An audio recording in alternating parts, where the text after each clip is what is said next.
साथीहरु हजुरहरुलाई share Nepal YouTube च्यानलमा स्वागत छ। सदा चाहिँ आज पनि म शेयर सम्बन्धी इन्फर्मेसन लिएर उपस्थित भइसकेको छु। साथीहरु आज हामी हाइड्रो पावर सेक्टर सम्बन्धी मैले आफ्नो जानकारी हजुर समक्ष राख्ने छु र हाइड्रो पावरमा कुन हाइड्रो पावरहरु ओभर भ्यालुड भइसकेका छन् भनेपछि कतिपय हाइड्रो पावरहरु त्यति ओभर भ्यालु हुन सकेका छैनन्, तर पनि उनीहरुको अरु इन्डिकेटरहरु फन्डामेन्टल इन्डिकेटरहरु राम्रो भएको कारणले अब हामीले यदि हाइड्रो पावरमा इन्भेस्टमेन्ट गर्न खोज्यौं अथवा हाइड्रो पावरमा ट्रेडिङ गर्न खोज्यौं भनेपछि कस्तो हाइड्रो पावरमा हामीले ट्रेडिङ गर्दा बेटर हुन्छ भन्ने कुरा मैले हजुर समक्ष राख्ने छु। आशा छ यस भिडियोले हजुरलाई यो हाइड्रो पावरमा मैले इन्भेस्टमेन्ट त भन्दिन साथीहरु, ट्रेडिङ गर्ने बेलामा कुन कम्पनीलाई सिलेक्सन गर्दा अझै पनि राम्रो हुन सक्छ भन्ने कुरा हजुर समक्ष राख्ने छु। ल आज हामीले यो तपाईले मेरो लगानीको डाटा एनालाइटिक्स हेर्न सक्नुहुन्छ। यस मेरो लगानीको डाटा एनालाइटिक्समा माथि हेर्नुहुन्छ साथीहरु, मैले 2000 बाट मैले थर्ड क्वार्टरको खोले। हजुरले पनि यसबाट हेर्न सक्नुहुन्छ। जस्तै स्टक स्क्रिनिङ टुलमा गइसकेपछि अब सेक्टर हाइड्रो पावर हान्न सक्नुहुन्छ, अनि क्वार्टर फर्स्ट सेकेन्ड थर्ड हान्न सक्नुहुन्छ, फोर्थ त अझै आएको छैन साथीहरु। फिस्कल इयरमा हजुरले अब फिस्कल इयर यहाँबाट सिलेक्सन गर्न सक्नुहुन्छ। त्यसैगरी क्राइटेरियामा विभिन्न क्राइटेरियाहरु राख्न सक्नुहुन्छ। मैले मेजर इन्डिकेटरहरु राखेको छु। यो मेजर इन्डिकेटरलाई हामीले मूल्याङ्कन गर्नुपर्ने हुन्छ साथीहरु, कुनमा हामीले ट्रेडिङ गर्दा बेटर हुन्छ भन्ने कुरा थाहा पाउनको लागि। जस्तै अब यहाँ हजुरहरुले विभिन्न देख्न सक्नुहुन्छ, एएचपी विभिन्न हाइड्रो पावरहरु देख्न सक्नुहुन्छ। कति हाइड्रो पावरहरुमा इन्डिकेटरहरु राम्रा छन् भनेपछि ईपीएस पनि राम्रो छ, 20 छ भनिसकेपछि अब कतिमा 20, 21, 22 सम्म छ साथीहरु। यहाँ हामीले हेर्दै जाउँला र कतिपयमा तपाईले देख्न सक्नुहुन्छ नेगेटिभ इन्डिकेटरहरु छन्। जस्तै तपाईको एनएचपीसी हेर्न सक्नुहुन्छ, 305 एनएचपीसी को अहिलेको हाम्रो मार्केट प्राइस छ भनेपछि तपाईको अब यसको बुक भ्यालु ग्राम्स भ्यालुमा जान सक्नुहुन्छ साथीहरु। ग्राम्स भ्यालुको मतलब यसको मतलब तपाईको एनएचपीसी को ग्राम्स भ्यालु नै राखिदिएको छैन। ग्राम्स भ्यालुको मतलब के हुन्छ भने साथीहरु, कुनै पनि स्टकहरुलाई हामीले इन्भेस्ट गर्ने बेला कति प्राइससम्म हामीले इन्भेस्ट गर्दा हामीले फेयर इन्भेस्टमेन्ट गर्छौं, त कति एउटा स्टकको हामीले कति मूल्यमा हामीले किन्दाखेरि त्यो राम्रो हामीले फेयर प्राइस पाउँछौं भन्ने कुराहरु ग्राम्स फेयर भ्यालु दिन्छ। एनएचपीसी को तपाईको ग्राम्स फेयर भ्यालु नै राखेको छैन साथीहरु, सबै इन्डिकेटरहरु नेगेटिभ छन्। त्यसकारणले यसमा हामीले इन्भेस्टमेन्ट त गर्न हुँदै हुने यसमा ठूलो भूल हुन्छ। इन्भेस्टमेन्ट गर्नुभयो भनेपछि खास गरी नयाँ लगानीकर्ता साथीहरुलाई चाहिँ मैले एउटा सल्लाह दिन खोजेँ, त हजुरहरुले यसमा इन्भेस्टमेन्ट गर्दै नगर्नुस्। यदि ट्रेडिङ गर्नुहुन्छ भनेपछि एकदम सर्ट टर्म ट्रेडिङ, हप्ता दिन 10 दिन 12 दिन मात्र राखेर हजुरले थोरै मुनाफा हुँदाबित्तिकै हजुरले बेच्न सक्नुहुन्छ। र अर्को हजुरले यहाँ पनि देख्न सक्नुहुन्छ सबै इन्डिकेटरहरु नेगेटिभ छन् भनिसकेपछि र इन्डिकेटर नेगेटिभ छन्, ग्राम्स फेयर भ्यालु दिएको छैन, मतलब साथीहरु यो 305 टाइम्स नै ओभर भ्यालु कम्पनी हो भन्ने तपाईले बुझ्न सक्नुहुन्छ। पहिला तपाईको बेरिस मार्केट स्टार्ट हुने बेलामा यसको प्राइस कति नै थियो र तपाईको 40, 45, 48 को रेन्जमा थियो यसको प्राइस भनिसकेपछि अहिले त यति धेरै ओभर भ्यालुड भइसकेको छ कि यसमा लगानी एकदम जोखिम हुन सक्छ। त्यसैगरी हजुरहरुले अरु पनि देख्न सक्नुहुन्छ, जस्तै एसएचपीसी देख्न सक्नुहुन्छ, तपाईको ईपीएस एकदम थोरै छ। त्यसै गरेर बुक भ्यालु पनि नेट वर्थ पनि कम छ साथीहरु, ओभर भ्यालुड भइसकेका छन् कम्पनीहरु। धेरै हाइड्रो पावरहरु धेरै ओभर भ्यालु भएका छन् भनेपछि अब एसजेसीएल आरएचपीएल मा हजुरहरुले इन्भेस्टमेन्ट नगर्दा एकदम बेटर हुन्छ। ट्रेडिङ गर्नुहुन्छ भने सर्ट टर्म ट्रेडिङ गर्नुस्। त्यसैगरी तपाईको अरु त देख्न सक्नुहुन्छ, यूएमएचएल देख्न सक्नुहुन्छ, ईपीएस कति थोरै छ, कम्पनीको अपरेटिङ प्रॉफिट पनि एकदम थोरै छ, रिजर्भ थोरै छ, पेड अफ भ्यालु खास चाहिँ धेरै छैन साथीहरु। केकेएस सीएचपीएल डीएचपीएल एनएचडीएल राधी केपीसीएल विभिन्न कम्पनीहरु देख्नुहुन्छ। सबै कम्पनीहरु प्राय एकदम ओभर भ्यालुड कम्पनीहरु छन् साथीहरु। मैले हजुरहरुलाई एउटा वर्स्ट कम्पनीहरु हाइड्रो पावर एकदम खराब प्रकारको हाइड्रो पावरहरु जसमा हामीले ट्रेडिङ अथवा इन्भेस्टमेन्ट गर्नु नहुने खालको हाइड्रो पावरहरुको एउटा रिप्रेजेन्टेटिभ हाइड्रो पावर लिएको छु एनएचपीसी भनिसकेपछि अब हामीले कस्तो कम्पनीमा लगानी गर्दा बेटर हुन्छ भन्ने कुराको पनि एउटा कम्पनी लिएको छु बीपीसीएल। म त्यसको बारेमा हजुर समक्ष के कुरा राख्छु साथीहरु। यसबाट जाउँ साथीहरु, हामीले तपाईले यहाँ देख्न सक्नुहुन्छ मैले एनएचपीसी को यसमा तपाईको पास्ट 1 2 3 4 5 वर्षको थर्ड क्वार्टर सम्मको डाटा, प्रत्येक वर्षको थर्ड क्वार्टर सम्मको डाटालाई यहाँ ल्याएर एनालाइसिस गर्ने छु साथीहरु। हजुरले यसलाई राम्रोसँग हेर्न सक्नुहुन्छ। जस्तै विभिन्न इन्डिकेटरमा छन्। मेन इन्डिकेटरहरूलाई हामीले हेर्न सक्छौँ। पेड अफ क्यापिटल हेर्न सक्छौँ, अपरेटिङ प्रॉफिट हेर्न सक्छौँ, रिजर्भ हेर्न सक्छौँ, नेट प्रॉफिट हेर्न सक्छौँ, ईपीएस हेर्न सक्छौँ, पीई हेर्न सक्छौँ, आरओई हेर्न सक्छौँ, बुक भ्यालु हेर्न सक्छौँ। साथीहरू हामीले यिनी इन्डिकेटरहरूमा मेन फोकस भएर हामीले एनालाइसिस गर्ने बेलामा साथीहरू तपाईको पेड अफ क्यापिटल एजिटी छ, एकदम कन्स्ट्यान्ट नम्बर जस्तै बसेको छ, न यसमा घट्छ न यसमा बढ्छ। साथीहरू पेड अफ क्यापिटल हाई भएको राम्रो बानिन्छ। फन्डामेन्टली स्ट्रङ कम्पनीमा एजिटीलाई कन्स्ट्यान्ट ग्रोथ, पेड अफ क्यापिटलमा कन्स्ट्यान्ट ग्रोथ छ भन्न मिल्छ, तर कम्पनीको एज अ होल इन्डिकेटरहरू एकदम नराम्रो छ साथीहरू। त्यसकारण वर्स्ट सिनेरियो भएको एनएचपिसी भनेको यस्तो वर्स्ट सिनेरियोमा भएको अरू हाइड्रो पावरको एज अ रिप्रेजेन्टेटिभको रूपमा हामीले एनएचपिसीलाई लिन सक्छौँ। अपरेटिङ प्रॉफिट पनि हेर्न सक्नुहुन्छ, नेगेटिभमा छ साथीहरू। रिजर्भ हेर्न सक्नुहुन्छ, रिजर्भ पनि नेगेटिभमा छ। नेट प्रॉफिट हेर्न सक्नुहुन्छ, प्रत्येक वर्ष हेर्न सक्नुहुन्छ कि डिक्लाइजिङ ट्रेन्डमा छ कि नेगेटिभमा छ। ईपीएस हेर्न सक्नुहुन्छ, नेगेटिभमा छ। पीई रेसियो हेर्न सक्नुहुन्छ, -519 भनिसकेपछि अति नै हो साथीहरू। यसको कुनै पनि कुरामा एनएचपिसी कुनै पनि कुरामा नफस्नु होला। त मूल्य सस्तो छ 300 को हाराहारीमा छ भन्दैमा त्यो सस्तो हुँदैन साथीहरू। त्यसको हामीले खास हुनुपर्ने फेयर मूल्य तपाईको ग्राम्स फेयर भ्यालुसँग कम्पेयर गर्यौँ भनेपछि 200-330 गुणै यो कम्पनी महँगो हुन आएको छ। त्यसैगरी हामीले आरओई हेर्यौँ भनेपछि आरओई जति बढी भयो त्यति नै राम्रो देखिने हुन्छ साथीहरू। यस्तो कुराहरू यहाँ पनि नेगेटिभ छ, यो पनि राम्रो छैन। बुक भ्यालु नेटवर्थ तपाईँको डिक्रिजिङ ट्रेन्डमा छ, 75 मात्रै छ साथीहरू। त्यसकारण हामीले यस्तो कम्पनीहरूमा हामीले लगानी लामो समयको लागि लगानी त गर्नु हुँदै हुन्न, छोटो समयमा लगानी गर्दा पनि एकदम भेरी सर्ट टर्म ट्रेडिङ गर्नु होला। तपाईँ ट्रेडिङ गर्ने भन्दैमा 2 महिना 3 महिना 4 महिना 6 महिनासम्म नराख्नुहोस् यस्तो कम्पनीमा। केही प्राइस बरु लार्ज अलिकति धेरै भोल्युममा तपाईँको सेयर किनेर सर्ट केही बढ्दा बित्तिकै राम्रै नाफा कमाउने तरिकाले हजुरले यसलाई बेच्न सक्नुहुन्छ। त्यही कारण त्यही पनि यिनी कुराहरूमा ध्यान दिनु होला साथीहरू कुनै पनि कम्पनीमा किन्ने बेलामा। र अर्को एउटा राम्रो कम्पनी कस्तो कम्पनीमा किन्न सक्छौँ, अब किनेपछि हामीले कुन कम्पनीलाई फोकस गरेर किन्दा बेटर हुन्छ भन्ने कुरामा म आफ्नो विचार हजुर समक्ष राख्नेछु। यहाँ धेरै तपाईँको कम्पनीहरू छन् साथीहरू। जस्तै मैले तपाईँहरूलाई धेरै कम्पनी हेर्ने बेलामा हामीले सबै इन्डिकेटर हेर्छौँ। Paid up, reserve, operating profit, net profit, EPS, PE, ROE, book value र ग्राम्स फेयर भ्यालु हेर्छौँ। यतिभरिमा मेजोरिटी अफ इन्डिकेटरहरूले जुन कम्पनीलाई सपोर्ट गर्छ हामीले त्यही कम्पनीमा हामीले ट्रेडिङ गर्न आउँछौँ। हाइड्रो पावरको केसमा हामीले ट्रेडिङ गर्छौँ त्यही कम्पनीमा, त्यही ब्याङ्किङ सेक्टरमा भइदिएको भएपछि हामीले त्यसमा इन्भेस्ट गर्न सक्थ्यौँ। अब हाइड्रो पावरमा हेर्नुपर्दा तपाईँको एएचपिसी हेर्न सक्नुहुन्छ साथीहरू। जस्तै पेड अफ क्यापिटलको हिसाबले हामीले हेरौँ भनेपछि अप्परमा सबैभन्दा 10 अरबको पेड अफ क्यापिटल छ साथीहरू। जस्तै रिजर्भ नेगेटिभमा छ, 10 अरबको पेड अफ क्यापिटल भन्दा राम्रो, बढी एकदम राम्रो क्यापिटल छ यसको पेड अफ क्यापिटल। रिजर्भ नेगेटिभमा छ, अपरेटिङ प्रॉफिट नेगेटिभमा छ, नेट प्रॉफिट नेगेटिभमा छ, ईपीएस नेगेटिभमा छ, सारा सब इन्डिकेटर बुक भ्यालु तपाईँको जम्मा 100 भन्दा माथि नै छैन, त्योभन्दा तलै नै छ।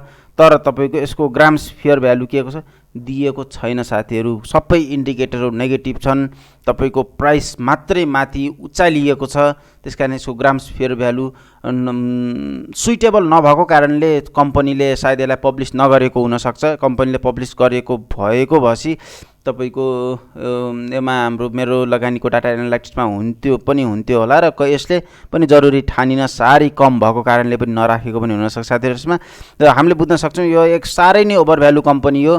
त्यसकारण यसको हामीले पेड अफ क्यापिटल एउटा मात्रै इन्डिकेटरको भरमा हामीले यसमा लगानी लाउनु हुँदैन।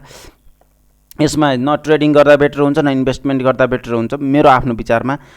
त्यसै गरी साथीहरू हामीले त्यसै गरी सिएससिएल पनि हेर्न सक्नुहुन्छ। हजुरहरूले छिमेकी चिलिमे हाइड्रो पावर कम्पनी लिमिटेडलाई हजुरले हेर्नुभयो भने 653 यसको प्राइस छ।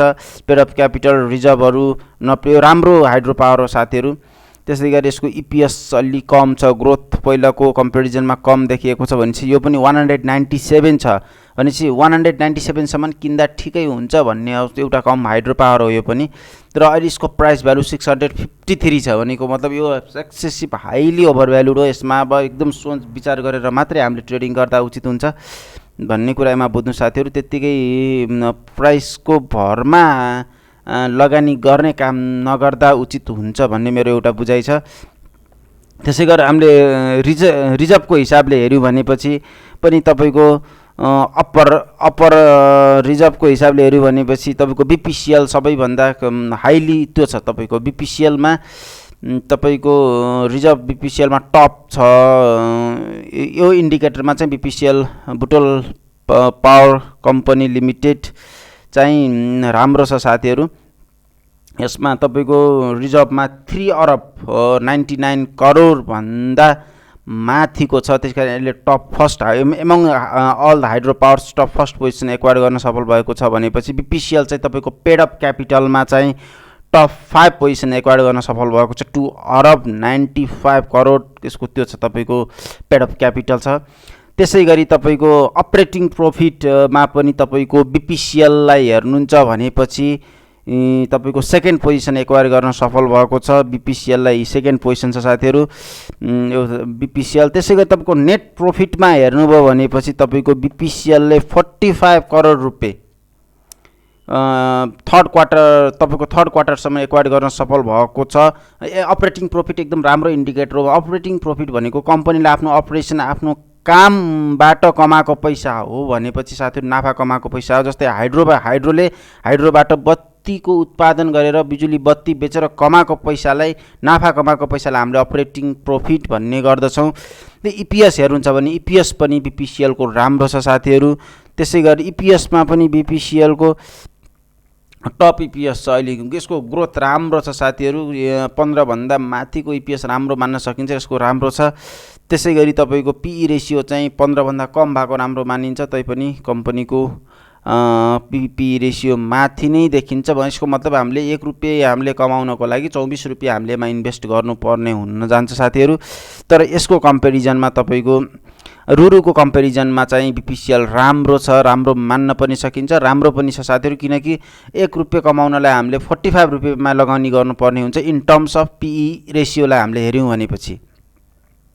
तपाईँको पिई रेसियो पनि हाई रेन्ज हेऱ्यो भनेपछि एसडिएसपिसीको पिई रेसियो यति धेरै छ। यस्तो कम्पनी पिई रेसियो हाई भएको कम्पनीमा त पिई रेसियो हाई र पिई रेसियो एकदम कम भएको कम्पनीमा अरू कुनै इन्डिकेटरहरू नहेर्नु साथीहरू। यसमा सिधै लगानी कम नगर्नुहोस् किनकि पैसा एकदम फस्ने धेरै नै बढी चान्स भएर आउँछ। त्यसै गरी अब रिटर्न अन इक्विटीमा हामीले हेऱ्यौँ भने बिपिसिएलको 8.8 भनेर छ साथीहरू। नर्मली 10 अथवा त्योभन्दा माथि भएको राम्रो मानिन्छ। यसलाई पनि हामीले कन्सिडर गर्न सक्छौँ हामीले बिपिसिएललाई। र बुक भ्यालु हेर्नुहुन्छ भने नेट वर्थ एकदम राम्रो नेट वर्थ छ साथीहरू। 235 एमङ द हाइड्रो पावर मेरो विचारमा टप नेट वर्थ हो, बुक भ्यालु हो बिपिसिएलको। त्यसै गरी अब ग्राम्स फेयर भ्यालुमा हेर्न जाउँ साथीहरू। ग्राम्स फेयर भ्यालुमा हेर्न जाने बेलामा 331.24 छ र अहिलेको मार्केट प्राइस भनेको 506 छ। अरू सबै हाइड्रो पावरहरूलाई हामीले यो क्वार्टरमा कम्पेयर गर्यौँ भनेपछि तपाईँको थर्ड क्वार्टरमा हामीले सबै हाइड्रो पावर बिचको हामीले कम्पेयर गर्यौँ भनेपछि तपाईँको बिपिसिएललाई मेरो विचारमा चाहिँ अहिले चाहिँ लगानी योग्य, अझै लगानी गर्नको लागि, ट्रेडिङ गर्नको लागि र नाफा तपाईँको रिस्क एकदम कम भएको हाइड्रो पावरमा बिपिसिएललाई हेर्छु। किनकि तपाईँको अरू हाइड्रो पावरको 100, 200, 300, 400, 500% हाइड्रो पावरहरू ओभर भ्यालुड भएको कन्डिसनमा बिपिसिएल जसको पेड अप क्यापिटल राम्रो छ, जो पेड अप क्यापिटलमा टप 5 मा पर्न सफल भएको छ, जो रिजर्भमा तपाईँको टप फर्स्टमा पर्न सफल भएको छ, जो अपरेटिङ प्रोफिटमा तपाईँको टप सेकेन्डमा पर्न सफल भएको छ, जो नेट प्रॉफिट तपाईको टप सेकेन्डमा पर्न सफल भएको सबै हाइड्रो पावर कम्पनी जसको ईपीएस हाई छ, जसको रिटर्न अफ इक्विटी हामीले कन्सिडर गर्न सक्छौं राम्रै छ साथीहरु, जसको नेट वर्थ राम्रो छ, त्यो कम्पनीमा हजुरले लगानी, जुन कम्पनी बीपीसीएल हो त्यो कम्पनीमा हजुरले लगानी गर्न सक्नुहुन्छ र जसको तपाईको ओभर भ्यालुड त ओभर भ्यालुड छ साथीहरु, तर अरु हाइड्रो पावरको कम्पेरिजनमा बीपीसीएल चाहिँ ओन्ली 331 भनिसकेपछि अब 34-35% मात्रै यो कम्पनी ओभर भ्यालुड छ र अरु इन्डिकेटरहरूले यसलाई सपोर्ट गरेको हुनाले हामीले यस हाइड्रो पावरमा हामीले लगानी लाउन सक्छौं र बीपीसीएल मा इयर टु इयर ग्रोथ कस्तो छ भनेर पनि हामीले हेर्न जरुरी हुन्छ। यो तपाईको हामीले ती तपाईको बीपीसीएल लाई तपाईको बीपीसीएललाई क्वार्टर टु क्वार्टर ग्रोथ हेर्यो भनेपछि 77-78 को क्वार्टर टु क्वार्टर ग्रोथ हेर्यो भनेपछि कम्पनीको फर्स्ट क्वार्टर भन्दा सेकेन्ड क्वार्टरमा परफर्मेन्स राम्रो छ, सेकेन्ड क्वार्टर भन्दा थर्ड क्वार्टरमा कम्पनीको परफर्मेन्स राम्रो छ। सबै इन्डिकेटरहरू जस्तै paid up capital, reserve, operating profit, net profit, EPS, PE, ROE, book value जस्ता सबै इन्डिकेटरहरूले राम्रो परफर्मेन्स गरेको छ, कम्पनीको एज अ होल राम्रो छ भनेपछि हामी तर इयर टु इयर ग्रोथमा चाहिँ कम्पनीको प्रिभियस 76-77 को थर्ड क्वार्टरसम्मको डाटा र 77-78 को थर्ड क्वार्टरसम्मको डाटा हामीले हेऱ्यौँ भनेपछि इयर टु इयर ग्रोथमा चाहिँ कम्पनीको यो वर्ष चाहिँ कम्पनीको पर्फर्मेन्स ओभरअल चाहिँ त्यति साह्रो नराम्रो पनि छैन र त्यति साह्रो कम्पनीको ग्रोथ पनि देखिएको छैन साथीहरू। त्यही पनि तपाईको एउटा होप हामीले कम्पनीमा इन्भेस्टमेन्ट पर्पजले अलि हाइड्रो पावरमा लगानी लगाउँदा असुरक्षित छ। त्यसकारण हामीले ट्रेडिङको लागि हेऱ्यौँ भनेपछि तपाईको अहिलेको 77-78 को थर्ड क्वार्टरलाई हामीले हेर्ने बेलामा बीपीसीएल अरू हाइड्रो पावर भन्दा प्रत्येक इन्डिकेटरमा राम्रो भएको कारणले हजुरहरूले यसमा निर्धक्क भएर ट्रेडिङ गर्न सक्नुहुन्छ र धेरै लामो समयसम्म वेट नगर्नुहोस्। केही समय प्रॉफिट आएपछि टाइममा प्रॉफिट बुक गर्दै जानुस् र अरू हाइड्रो पावर भन्दा यो हाइड्रो पावर चाहिँ बीपीसीएल चाहिँ एकदम लगानी योग्य हाइड्रो पावर भएको हुनाले निर्धक्क भएर ढुक्क भएर यसमा लगानी लगाउनु न मैले नयाँ लगानीकर्ता साथीहरूलाई आग्रह गरेँ र खासै गरी अब लामो समयदेखि शेयर मार्केटमा आबद्ध भएर धेरै ज्ञान लिनुभएका साथीहरूको लागि यो भिडियो खासै उपयोग भए पनि खासै उपयोग नहुन सक्छ। तैपनि नयाँ लगानीकर्ता साथीहरूलाई सूचित गराउनको लागि कुन हाइड्रो पावरमा हामी लगाउँदा उपयोग हुन्छ राम्रो होला भन्ने हिसाबले मैले हाइड्रो पावर तोकेरै भनेको हुँ र यसमा लगानी लाउनुभयो भनेपछि यो हाइड्रो पावरमा लगानी लाउनुभयो भनेपछि लगानी जोखिममा पर्ने छैन र हजुरको रिस्क एकदम न्यून भएको कारणले मैले यो भनेको हुँ साथीहरू। र यस च्यानललाई लाइक र सब्सक्राइब गरेर माया गरिदिनु होला र यस्तै तपाईको शेयर मार्केट सम्बन्धी अपडेट, शेयर सम्बन्धी न्यूज र केही आफ्ना कुराहरू हजुर समक्ष राख्ने नै छु। आशा छ यस भिडियोले हजुरलाई कस्तो हाइड्रो पावरमा इन्भेस्ट गर्दा हामीले राम्रो रिजल्ट पाउँछौँ र कस्तो हाइड्रो पावरमा हाम्रो लगानी नै डुब्न सक्छ र हाइड्रो पावरमा अहिले इन्भेस्टमेन्ट भन्दा ट्रेडिङ गर्न उचित छ भन्ने जानकारी हजुरहरूले पाउनुभयो होला। र साथीहरू यति भन्दै अन्तमा मैले हजुरलाई बुटोल हाइड्रो पावर कम्पनीको बोनस र डिभिडेन्ड शेयर पनि देखाएँ साथीहरू। बोनस तपाईँको 74-75 मा देखि अहिले 76-77 सम्म चाहिँ कम्पनीले 10% बोनस डिभिडेन्ड दिएको छ भनेपछि अब बोनस चाहिँ अकेजनल्ली दिएको छ कम्पनीले भनिसकेपछि तपाईँको क्यास डिभिडेन्ड पनि त प्रत्येक वर्ष दिएको छ भनेको बोनसहरू 74-75 बाट बोनस दिएको छ भने कम्पनीले प्रॉफिट राम्रो गर्न सफल भएको छ भन्ने कुरा बुझ्नुपर्छ। हामीले बोनस डिभिडेन्ड कम्पनीले दियो भनेपछि तपाईको कम्पनीले बोनस क्यास दिइरहेको छ भने बोनस अब तपाईको 74-75 बाट गयो भने कम्पनीले को इन्डिकेटरहरूमा राम्रो पर्फर्मेन्स आएको कारणले कम्पनीले आफ्नो स्टेक होल्डरहरूलाई, आफ्नो शेयर होल्डरहरूलाई अब बोनस डिभिडेन्ड दिएको छ भन्ने पनि एक प्रकारको सङ्केत हामीले बुझ्नुपर्छ। बोनस शेयर दिनु धेरै राम्रो हो। क्यास डिभिडेन्ड भन्दा कुनै पनि कम्पनीले बोनस शेयर दिन्छ भने त्यो धेरै राम्रो हो र बीपीसीएलले चाहिँ प्रत्येक 3 वर्ष अघिदेखि 10% बोनस शेयर दिएको छ। आशा छ 77-78 मा पनि हाराहारीमा पनि बोनस शेयर दिनेछ र कम्पनीको ग्रोथ राम्रो ग्रोथ छ अरू हाइड्रो पावरको कम्पेरिजनमा। र साथीहरूलाई फेरि पनि यस हाइड्रो पावरमा हजुरहरूले सोच विचार गर्नु होला। हाइड्रो पावरमा लगानी गर्नुहुन्छ भनेपछि यो हाइड्रो पावर मेरो विचारमा उचित हुन्छ जसमा हजुरको लगानी धेरै डुब्ने चान्स हुँदैन। यति भन्दै फेरि पनि च्यानललाई लाइक र सब्सक्राइब गरिदिएर माया गर्नु होला भन्दै आजलाई बिदा हुन चाहन्छु साथीहरू। हस्त धन्यवाद।